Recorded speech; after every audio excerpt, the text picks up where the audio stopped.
precisamos adotar algumas posturas. Na verdade, durante toda a nossa trajetória, mas nós já estamos em 2014, 2013 não nos pertence mais, não adianta pensarmos em 2015, porque não nos pertence ainda, o nosso tempo é o hoje, o nosso campo de batalha é o agora, e nós precisamos então receber de Deus determinadas ferramentas e assumirmos diante de Deus e de todos determinadas posturas para que possamos vencer neste ano de 2014. E nós vamos então, a partir de alguns textos bíblicos, de alguns personagens bíblicos, trazermos para nós posturas que nos colocarão no lugar certo para recebermos as bênçãos que tem para nós, que Deus tem para nós. Quantos querem ser ricamente abençoados em 2014? Eu e cada um de vocês. Mas muitas vezes Deus quer nos abençoar, chegou a hora da bênção, mas a bênção fica retida porque nós ainda não estamos preparados para ela. E olha, eu acho que isso é uma das coisas que mais frustra o coração de Deus. Porque chegou o tempo, a bênção está ali já separada, reservada, mas nós não estamos preparados. E aí a gente sempre lembra, eu falei já isso, acho que até no final do ano, ministrando sobre ofertas durante a nossa festividade de 41 anos, que celebramos em dezembro de 2013, eu falava sobre aquela imagem que o pastor Monteiro uma vez nos trouxe de Israel, uma área desértica, cercada ali, não é, por aridez de todos os lados. E aí de repente ele encontrou ali algumas caixas na beira da estrada, grandes caixas, e ele perguntou então para o guia que o acompanhava, para que serviam aquelas caixas? E ele disse, não, é para a colheita que virá. Mas você olhava em volta, só tinha deserto, não tinha nada. Você não via aquelas grandes plantações como nós temos aqui na nossa região, mas eles tinham a fé de que as caixas estavam lá e que aquelas caixas ficariam abarrotadas de alimento.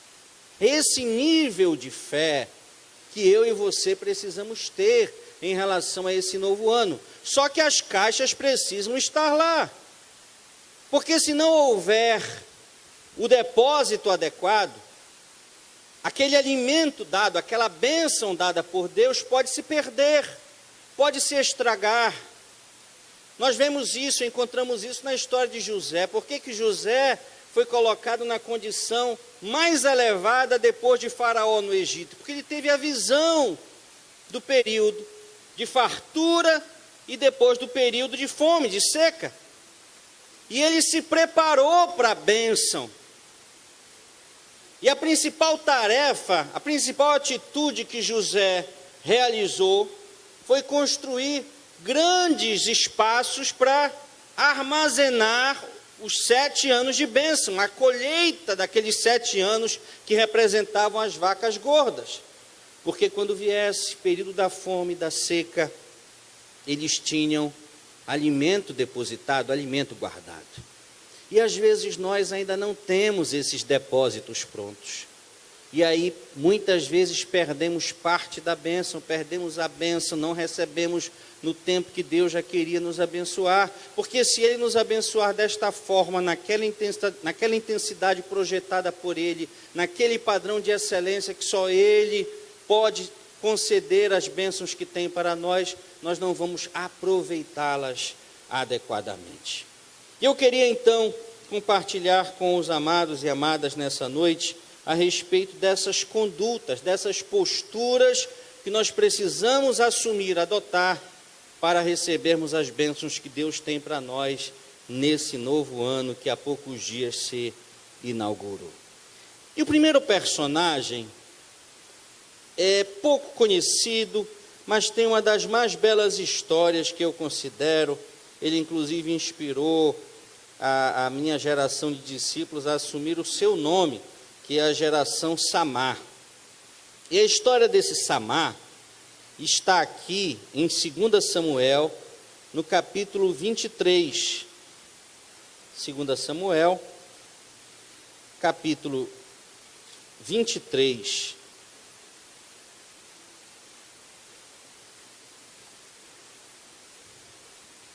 fala aqui dos vários guerreiros de Davi. Alguns deles também inspiraram outras gerações da igreja. Eu creio que o da irmã Terezinha seja a Abissai, não é, irmã Terezinha? Irmã Terezinha e irmão Rubens são líderes dessa geração Abissai. E eu escolhi esse Samar, porque o Samar me atrai aqui com uma característica que eu acho que é importante para todos nós. Diz assim o texto da Bíblia, a partir do verso 11. Depois dele, Samar, filho de Agé, o Ararita, quando os filisteus se ajuntaram numa multidão, onde havia um pedaço de terra cheio de lentilhas, e o povo fugira de diante dos filisteus, este, Samar, pois se pôs no meio daquele pedaço de terra, e o defendeu, e feriu os filisteus, e o Senhor operou grande livramento. Queridos, a característica que este homem chamado Samar nos transmite nesse início de 2014, no ano desconhecido por nós. Há quem diga, não, mas o carnaval acontecerá em março, e a partir de junho tem a Copa do Mundo, e logo depois vem isso, vem aquilo. Tem gente que diz que o ano já começou terminando, não é? Porque são tantos episódios, depois vem eleições em outubro, aí o ano terminou. E realmente é um ano que tem esses eventos já agendados. Mas a grande verdade é que eu e você pouco sabemos em relação ao que efetivamente acontecerá neste ano de 2014. E muitas vezes isso gera em nós um sentimento que é pela Bíblia completamente reprovado, que é a covardia. Aprenda isso, querido, querida. Deus não gosta, Deus não está com os covardes. E isso é bíblico. Está lá em Apocalipse 21, no verso 7, que diz, o vencedor herdará estas coisas, e eu lhe serei Deus, e ele me será filho. Quanto, porém, aos covardes, aos incrédulos, aos abomináveis, aos assassinos, aos impuros, aos feiticeiros, aos idólatras, aos mentirosos, a parte que lhes cabe será no lago que arde com fogo e enxofre, a saber, a segunda morte. Mas ele começa falando dos covardes. Então, um exemplo que Samar nos transmite nesta noite é um exemplo de ousadia, é um exemplo de coragem. É por isso que quando nós começarmos a falar e a viver as coisas de Deus nesse ano de 2014, e nos próximos meses e nos próximos anos, se Deus nos permitir viver, continuar vivendo, Ele é quem sabe, o nosso dia de hoje está nas suas mãos e o amanhã também, Ele é que sabe quanto tempo mais nós caminharemos por essa terra, mas o que nós perceberemos é que cada vez mais nós precisaremos de coragem. Porque esse homem aqui, esse Samar, é interessante. Depois você pode se aprofundar nessa história e você vai aprender muita coisa. Assim como nós, aquele homem, o seu pedaço de terra, aquele povo que era o povo de Deus, estava sofrendo um ataque do inimigo. E o que nós percebemos? Covardia. O povo fugiu. E olha, assim tem sido nos nossos dias. Nós temos acompanhado homens, mulheres, pais, mães, esposos, esposas, irmãos, filhos, fugindo. Há um problema, há uma dificuldade, se foge. Quantas vezes nós temos visto nos últimos anos, quando um cônjuge é diagnosticado com uma doença, o outro o abandona, o outro o deixa, porque é um problema, vai ser um problema pelos próximos meses, vai ser um problema pelos próximos anos, e eu sou jovem, eu quero viver a minha vida. Quantas vezes pais têm deixado filhos, irmãos abandonam seus irmãos, ou um filho a um pai já idoso. Se você for com o pastor Bruno, com a sua equipe, com a equipe da irmã Terezinha, que tem trabalhado também com a terceira idade da igreja, quantas e quantas histórias nós ouvimos ali, porque eu já fiz também visita a asilos, de como essas pessoas se sentem absolutamente abandonadas. Deram tudo o que tinha para os seus filhos, mas quando eles mais precisam, os seus filhos os colocam nesses abrigos. E é como se fosse um distanciamento de um determinado problema. A sociedade que nós vivemos, o mundo que jaz no maligno, tem agido exatamente como este povo. E olha que nós estamos aqui falando de um povo que foge, mas um povo que fugia, dizendo-se, autodenominando-se povo de Deus. Porque Samá era do povo de Israel, e aquele povo que fugia dos filisteus era também de Israel. Isso nos chama a atenção como igreja. Será que nós como igreja não estamos também fugindo? Mas no meio dessa covardia, no meio desta debandada, se levanta um homem de coragem, chamado Samá. E olha que essa unção de Samá esteja sobre a tua vida neste ano de 2014, porque eu e você vamos precisar dela. Nós não podemos fugir. O campo de lentilhas aqui representava a subsistência daquele povo. Sem aquele campo eles iriam morrer de fome. E muitas pessoas têm desistido, têm entregue ao inimigo aquilo que é seu, a sua família, um lugar que Deus te colocou, e aí surgem algumas dificuldades, uns problemas, nós desistimos, abandonamos a célula, o discipulado. É claro que não é fácil. E as melhores coisas, queridos, da vida nunca são alcançadas com facilidade.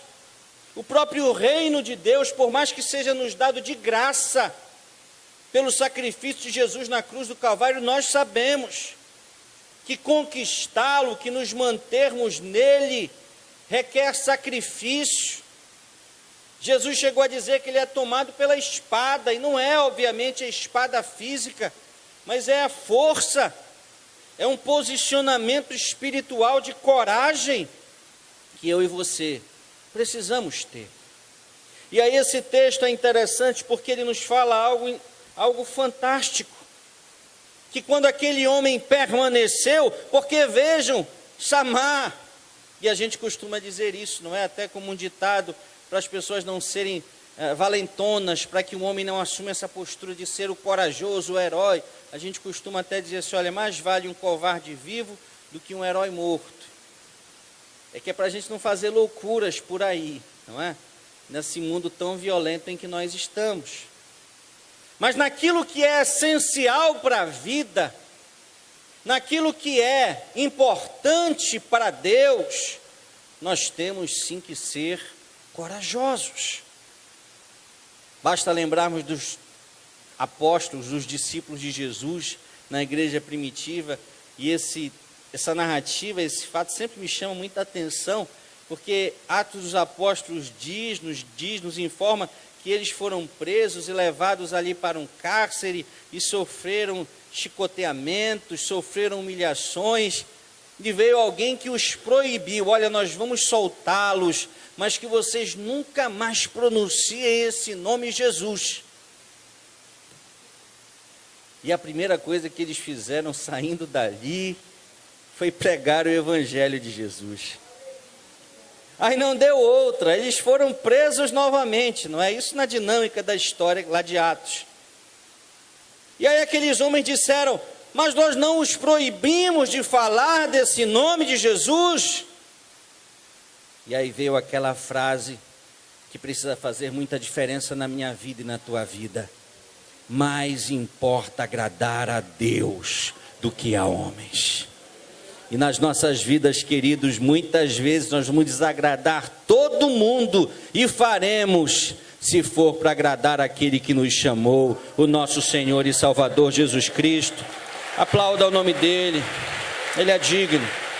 Aleluia. Mas Samá nos inspira,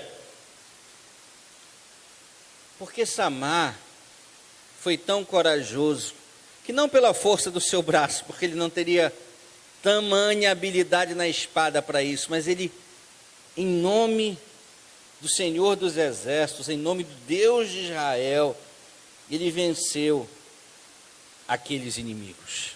O Senhor operou um grande livramento.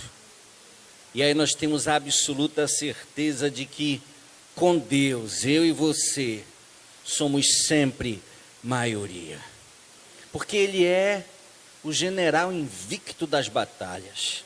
Ele não conhece derrota. Então, se nós estivermos ao lado dele, ele conosco, a batalha ocorrerá.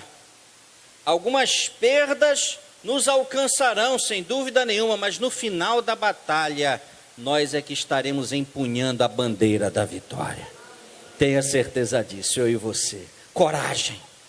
Ousadia nesse ano de 2014 é a lição que Samar nos transmite com a sua atitude. A segunda coisa, logo depois da ousadia, eu sempre digo isso, já falei várias vezes.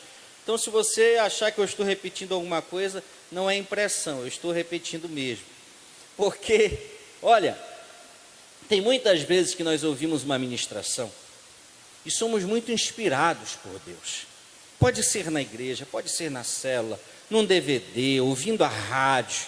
Aquela palavra entra no nosso coração e nós somos levados a tomar um posicionamento, a assumir uma postura de coragem, de ousadia, de mudança. Porque é preciso mudar. E para mudar é preciso ter coragem. Então nós damos aquele passo em direção à mudança. Nós rompemos com a imobilidade.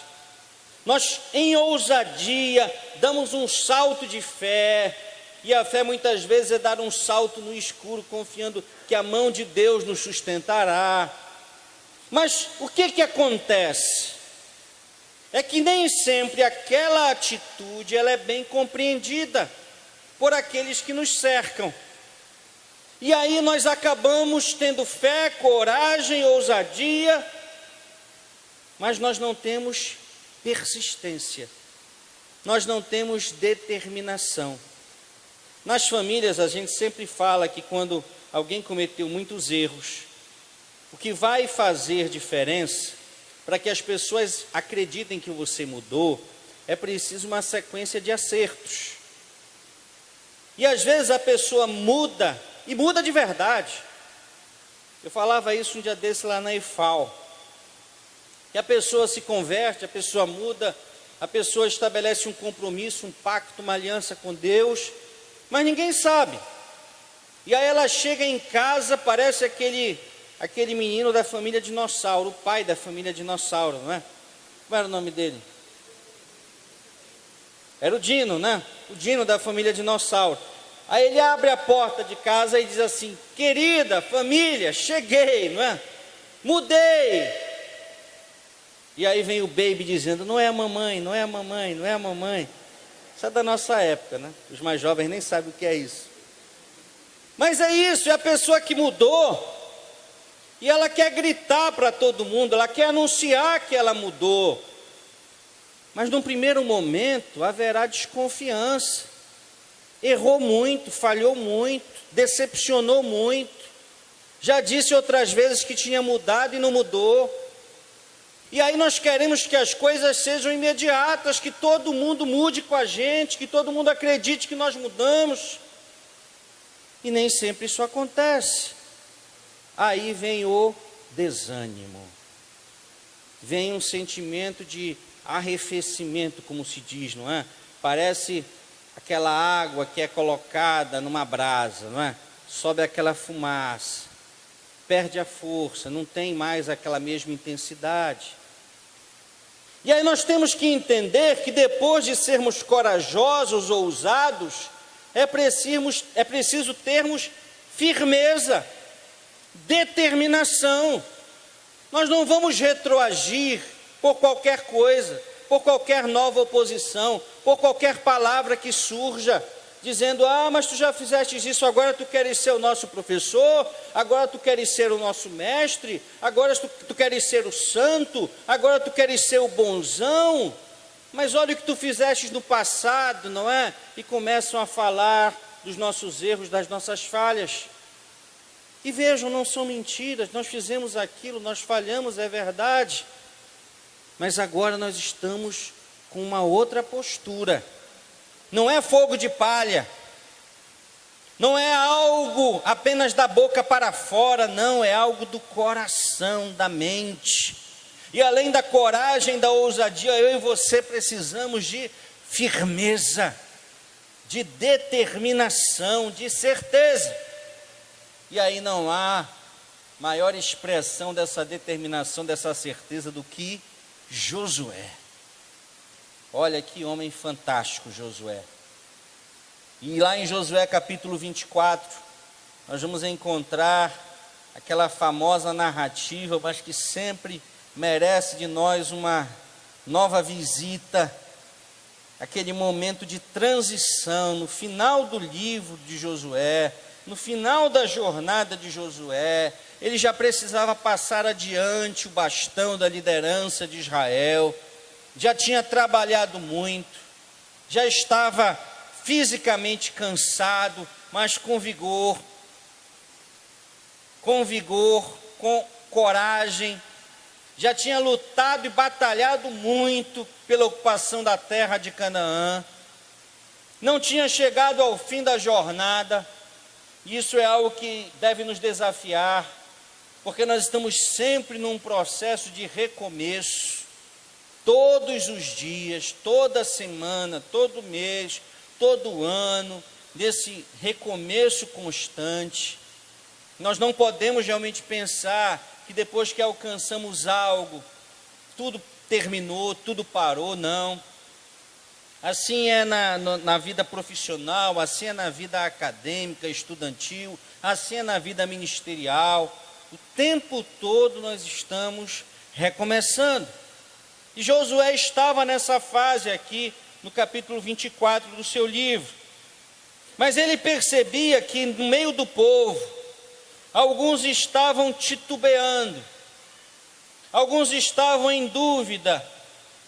Mesmo que os anos tivessem passado, ainda tinha gente lá em Israel que ficava lembrando do Egito, que ficava comparando como eles estavam agora e como eles estavam antes, como era a vida deles ali e como era a vida do outro lado do Jordão, como era o Deus Yahvé, Javé, Jeová, e como eram os outros deuses.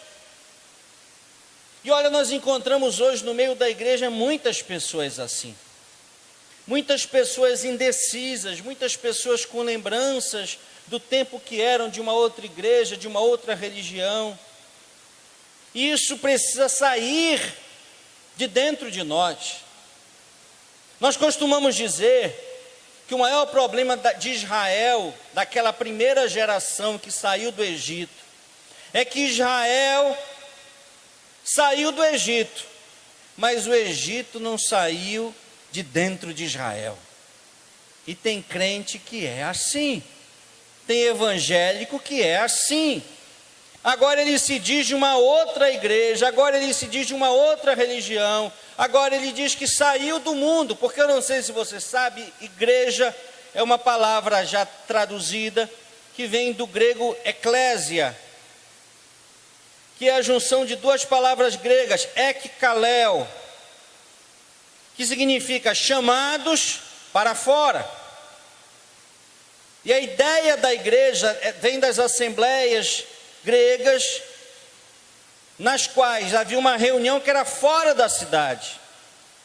E a igreja, que é uma assembleia também, tem essa saída, essa ruptura com o mundo.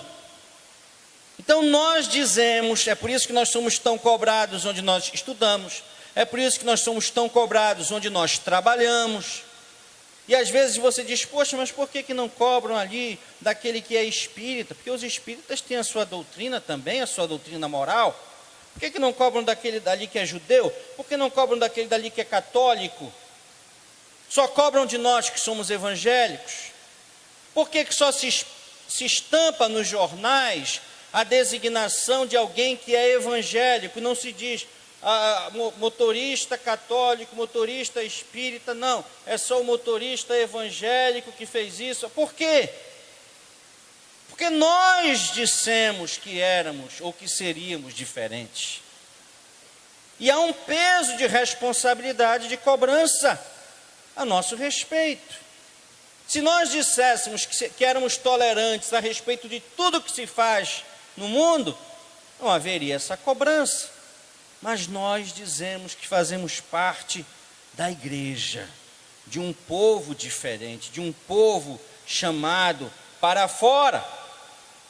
E Josué então percebe isso, e chama o povo, reúne o povo, para que o povo possa assumir um posicionamento.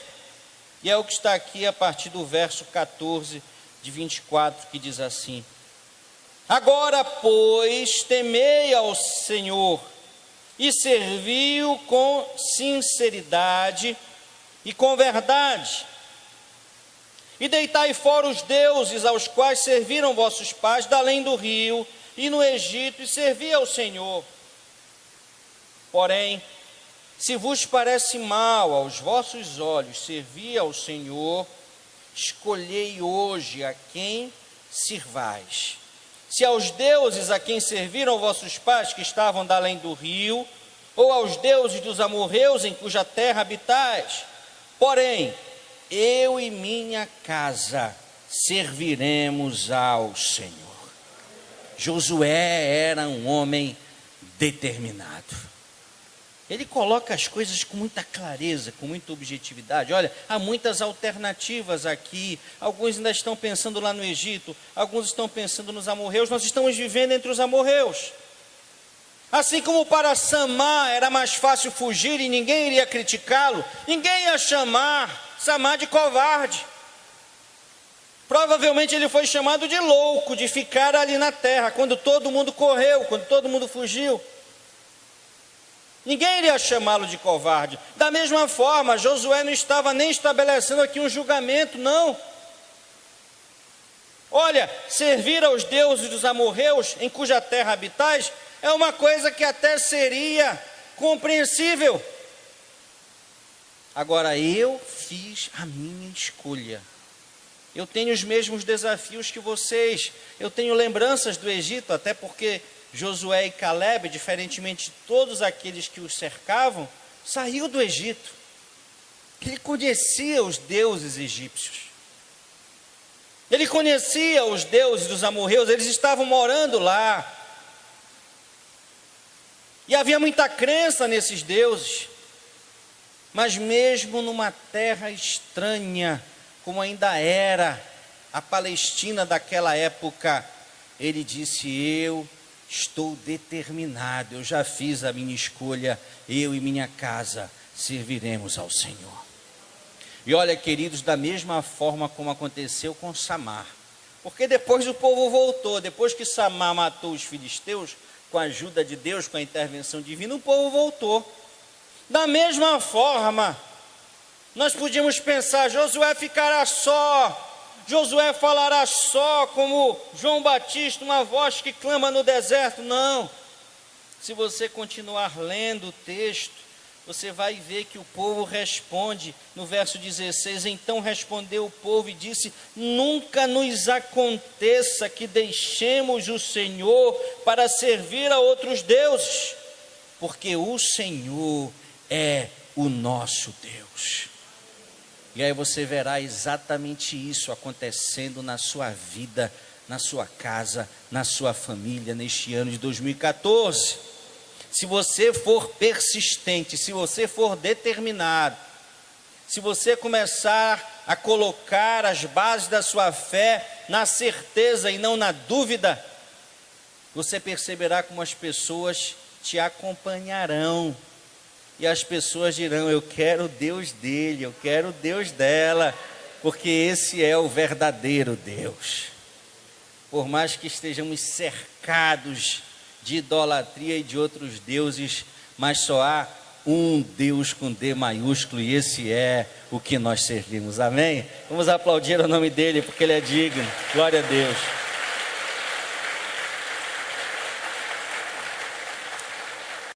Coragem, ousadia, determinação, firmeza, mas no meio de tudo isso, é preciso ter sabedoria. E olha, nós não vamos poder ler a história toda dela, porque é uma história um pouco longa, mas se tem uma mulher que nos ensina sobre sabedoria, uma história complicada, uma história polêmica, mas está aqui em 1 Samuel, no capítulo 25, verso 3, 1 Samuel 25, 3, é uma parte da história de Davi, e nós vamos aqui conhecer uma mulher chamada Abigail. Cada uma dessas histórias aqui aceitaria uma ministração própria, uma ministração específica, tanto a de Samar, quanto a de Josué, e também aqui a história de Abigail. Abigail tinha um esposo terrível, e esse esposo desafia Davi. E Davi, nós sabemos que era ao mesmo tempo um homem segundo o coração de Deus, mas era um homem sanguinário, era um general. Matou milhares, Davi. Tanto que depois, Deus não permitiu que ele próprio conduzisse a construção do seu templo. Quem conduziu a construção do templo do Senhor em Jerusalém foi Salomão, o filho de Davi. E a razão apontada por Deus era exatamente que ele tinha nas suas mãos muito sangue. É verdade que o clima era de guerra, então era matar ou morrer. Não havia muito diálogo naquela época. E Davi era um adorador, era um tangedor, Davi era um músico, Davi era um homem segundo o coração de Deus, mas também com as suas falhas, e muitas falhas, muitos pecados. Então, esse Nabal desafiou Davi. E a chance deste homem e de toda a sua geração ser exterminada por Davi era muito grande. Porque era dessa forma que nessa época se resolviam os problemas. Davi pensou em matar Nabal e toda a sua descendência. E de repente surge essa mulher chamada Abigail. E em 1 Samuel 25, 3, ela é assim descrita. E era o nome deste homem Nabal, e o nome da sua mulher Abigail. E era a mulher de bom entendimento e formosa, porém o homem era duro e maligno nas obras. Abigail era sensata, inteligente, sábia e formosa, mas o seu esposo Nabal era duro, maligno em todo o seu trato. É claro que para nós serve aqui a postura de Abigail. Isso não é novidade, se bem que nós sempre ensinamos, a Bíblia é precisa quando diz em Provérbios 14, 1, que a mulher sábia edifica a sua casa, mas a insensata com as suas próprias mãos a destrói ou a arruína. Mas é óbvio que os homens também precisam desenvolver sabedoria. E isso é tão importante para nós, que a Bíblia diz que se alguém não tem sabedoria, Tiago capítulo 1, desculpem, verso 5, Tiago 1, 5 diz, se alguém necessita de sabedoria, não tem sabedoria, peça a Deus. Porque não adianta ter coragem, não adianta persistir, é preciso de sabedoria. É preciso nos dias de hoje muito discernimento. Queridos, já houve tempo em que identificar um crente era a coisa mais fácil que havia. O crente realmente era o diferente. E ele começava essa diferença no seu exterior. Então você olhava para alguém e dizia, esse é crente. Esse é evangélico. Depois ele expressava isso através do seu vocabulário. Então todos tinham um vocabulário pornofônico, como diz o pastor Monteiro, com palavrões, com piadas chulas, com expressões que não se adequam a um homem de Deus, uma mulher de Deus, e o crente não gostava disso. O crente tinha condutas diferenciadas. O crente era alguém que se podia confiar em toda e qualquer circunstância. Na nossa época, na minha época, por exemplo, o crente não fumava, e definitivamente não fumava. O crente não bebia, e o crente não tentava dizer, mas é sem álcool, é com álcool, e é isso, é aquilo, e Jesus tomou o vinho lá no dia do casamento. O crente não entrava nesses detalhes. O crente, ele queria ter uma postura tão diferente, que ele já nem ficava muito próximo da realidade do não crente. Hoje em dia, as coisas realmente mudaram. E algumas das mudanças são absolutamente justificáveis. Vejam, a igreja percebeu que muito do que antes se ensinava era tradição, não era doutrina. Então que não adiantava uma santidade externa, se dentro havia pecado, havia podridão, havia engano, havia mentira. Que mais vale o interior do que o exterior, e que o interior convertido se expressa na conversão do exterior. Então a igreja evoluiu, e volto a dizer, evoluiu bem nesse sentido. Mas por outro lado, as coisas ficaram muito misturadas. E hoje nós não sabemos mais distinguir quem é e quem não é. Mais do que nunca, o alerta de Jesus aos seus discípulos, e olha que ele falou isso há mais de 2000 anos atrás. O alerta a respeito do joio e do trigo, hoje para nós se coloca como um grande desafio. Está difícil distinguir quem é trigo de quem é joio. É verdade que a tribulação ainda é o vento que faz com que o trigo se curve, mas o joio se mantenha teso na sua ousadia mundana, na sua altivez, no seu orgulho. Ainda é, sem dúvida nenhuma, uma marca distintiva.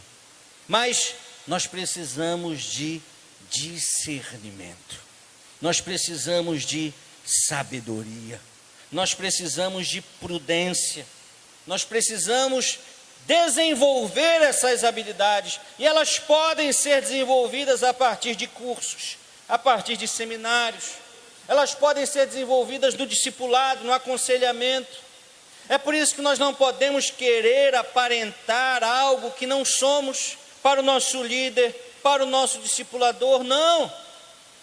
Queridos, nós já vivemos em um mundo onde prevalece o engano, a mentira, onde as pessoas vivem usando máscaras. E se nós quisermos verdadeiramente mudar, verdadeiramente sermos mudados pelo Espírito Santo, nós precisamos tirar essas máscaras. E nós precisamos encontrar pessoas da nossa máxima confiança, com a qual nós podemos nos abrir, nos expor, pedindo ajuda, caminhando, trabalhando as nossas dificuldades, as nossas deficiências, questões que nos acompanham durante toda uma vida, mas que nós precisamos deixar para trás se quisermos realmente deslanchar na nossa vida espiritual. E para isso é preciso de discernimento, é preciso de sabedoria. Abigail agiu com sabedoria de maneira tal que não conseguiu poupar o seu marido, porque a Bíblia diz que ele acabou morrendo, mas ela salvou a sua geração, ela salvou a sua família, ela salvou com sabedoria, com prudência os seus descendentes. E que Deus possa também te fazer sábio neste ano de 2014. Que nos momentos de maior dificuldade, de maior crise, quando todos estejam se descabelando, quando todos estejam se desesperando, quando alguns chegam até a querer bater suas cabeças na parede, que a sabedoria do alto venha sobre você e você consiga buscar o equilíbrio espiritual que só o Senhor pode nos dar. E se você diz, eu não sou sábio, pastor, comece a tomar posse do que está em Tiago, capítulo 1, 5. Peça a Deus, porque Ele dá liberalmente e ser-lhe-á concedida a sabedoria que vem do alto. E por fim, para além da coragem, da determinação, da sabedoria, do discernimento, vem o vínculo da perfeição. E isso está no próprio texto sagrado que fala que o vínculo da perfeição é o amor. Todos nós precisamos exercitar neste ano de 2014 amor. Amor que é aceitação, amor que é companheirismo, amor que trabalha pela unidade, pela união. 1 Coríntios 8:1 diz assim: o saber ensoberbece, mas o amor edifica. Eu e você, em todas as áreas das nossas vidas, começando em casa, precisamos agir e reagir com amor. A nossa motivação precisa ser o amor. Aquilo que nos move precisa ser o amor. Porque aí a coragem, a determinação, a sabedoria serão colocadas a serviço de Deus para um bom proveito. Pode até gerar benefícios pessoais para nós. Como eu sempre digo, será para deleite nosso, mas acima de tudo será para a glória de Deus. Quando eu e você agimos movidos pelo amor, amor que moveu o Pai a um dia enviar Jesus, o Filho, para morrer por mim, por você. Só o que explica essa mais bela história de amor que já foi contada e escrita é o amor. Um amor inexplicável, um amor incomensurável, um amor que não está sujeito a circunstâncias, ele é acircunstancial. O amor de Deus por mim e por você. Falhos como somos, pecadores como somos, e olha, você que é casado, nunca esqueça que assim como você, a pessoa que você escolheu para casar, também é pecador. Não são dois santos, aperfeiçoados a cada dia em santidade, não. São pecadores lutando contra o pecado todo dia. Assim, seu filho, assim seu irmão, assim seu pai, assim o seu patrão, assim o seu colega de trabalho, ou da universidade, ou da escola, olha, estamos todos nós, alguns mais do que nós, muito mais do que nós, precisando de Deus. E eu e você, todos os dias da nossa trajetória, precisamos do amor de Deus. E quando nós estivermos cheios e transbordando desse amor, nós seremos capazes de amar como Ele nos amou. Amém? Vamos ficar de pé nesse momento.